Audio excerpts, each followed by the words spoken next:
Хоёулаа ялгаагүй дараа гэсэн утга гаргадаг тий. За ялгааг нь харъя.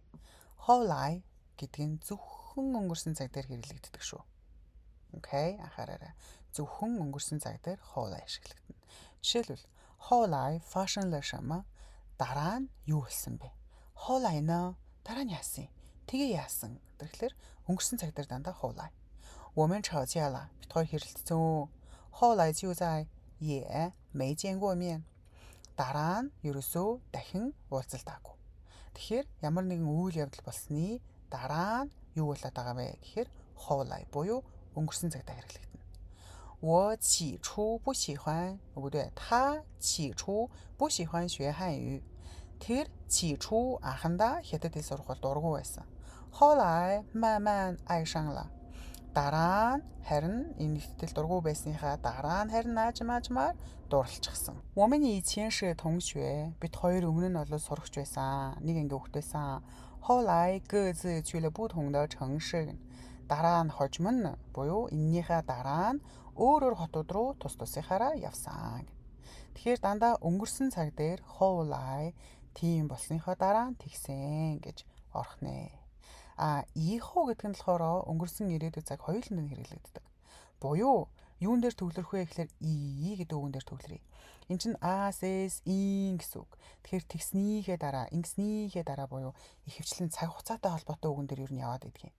Тэгэхээр биеэ ийхүү төгснийхөө дараа 我想去中国工作. ойлгомжтой тий? 吃饭以后 хоолой идснийхээ дараа 我们去散步吧. Бид нэр алхахаар явъя л да. Тэгэхээр хоёулаа ирээдүйн цаг байна тийм ээ. 3年以后他回来了. Тэг 3 жилийн дараа л тэр буцаж ирлээ. Тэгэхээр 3 жил буюу цаг хугацаатай хавсарч орж ирээд байна. 以后我不会再犯同样的错误了. За дараа нь би дахиж хийхгүй. За fan гэхээр тийм зөрчих, эвдэх энэ гэсэн үг. Тэгэхээр адилхан алдааг бол зөрчиж буюу адилхан алдааг дахиж хийхгүй. За тэгэхээр ийхоо гэхлээр өнгөрсөн болон ирээдүйн хоёуланд нь хэрэглэгддэг дараа нь охин нь цаг хугацаатай хавсарч хэрэглэгддэг.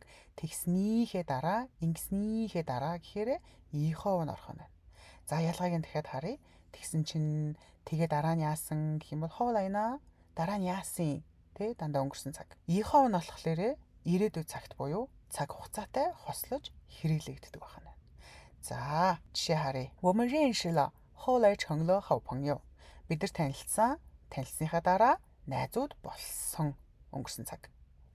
认识以后 танилцсныхаа дараа 我们成了好朋友. буюу үеийн дараа нэг зүйл болсон гэхээр ийхоо нь ороод байгаа юм. Дахиад харъя юу ч үү? 我认识了, бид нар танилцсан.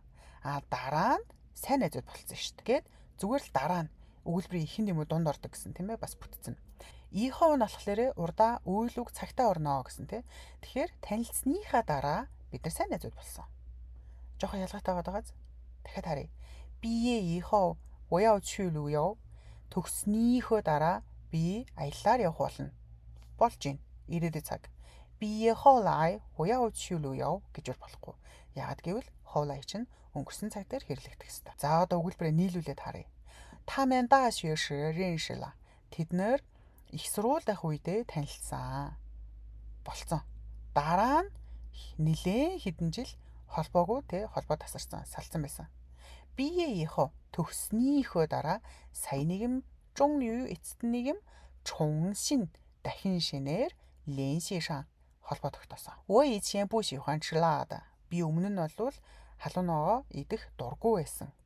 后来дараа нь буюу өгүүлбэрийн ихэнд орж ийн 慢慢习惯了. Аажмаар дасчихсан, дадчихсан. 现在吃辣以后 одоо халуун ногоо идснийхээ дараа 觉得很舒服了. Их тийм тухтай, тавтай, дажгүй санагддаг болсон. За, 觉得гэдэг бас санагдах гэж орчуулдаг болдог шүү. За, тэгэхээр яасан гинэ? Хоолой гэхэлэр өгүүлбэрийн ихэн юм уу дунд орох буюу өнгөрсөн цаг дээр тэгсэн дараа нь тийм юм болсон.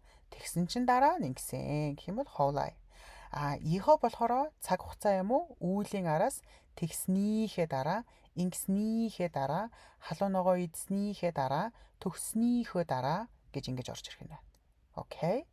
За өнөөдөр даалгаварт Таад хоосон цэгүүд дээр аль нь орох вэ гэдгийг өөрсдөө хийгээд туршаад үзээрэй. Өнөөдрийн үгс үг хоолай, ихоо хоёрын ялгааг гаргалаа.